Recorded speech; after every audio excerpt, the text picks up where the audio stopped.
Tħabbru r-rebbieħa ta' 8 edizzjoni ta' Premju Servizz Bid-Bissima waqt ċerimonja mtella mill-Awtorità ta' Malta għal kompetizzjoni u għall-affarijiet tal-konsumatur. L-edizzjoni ta' din is-sena kellha 6 kategoriji u l-votazzjoni mill-pubbliku saret fis-sajf.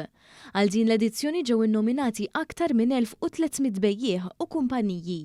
Dawk li klassifikaw fl-ewwel post ta' kull kategorija ingħataw trofew, ċertifikat u dritt li użaw il-logo ta' Servizz Bid-Bissima fuq materjal promozzjonali.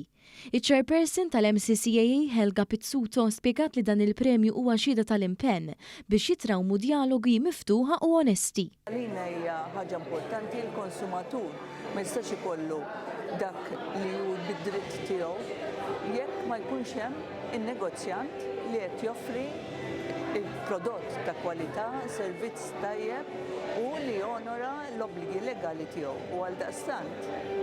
Dan huwa l-mezz kif aħna nirrikonoxxu dawk li qed jaħdmu għal ġid tal-konsumatur.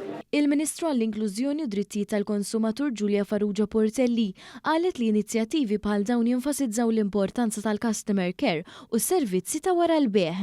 Kien ta' pjaċiri li naraw dawn l-eluf ta' Maltin u Awċini li pparteċipaw f'din il-kompetizzjoni fejn setgħu huma jirrikonoxxu dawk il-bejja li taw servizz li jkun wieħed ta' eċċellenza.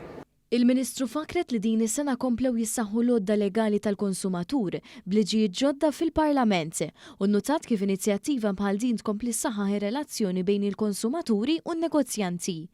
Permezz ta' din il-kompetizzjoni l-konsumaturi juru l-apprezzament tagħhom lejn dawk li joffrulhom servizz tajjeb u dan iħeġġeġ lis-settur tan-negozju biex ikompli itejjeb is-servizz.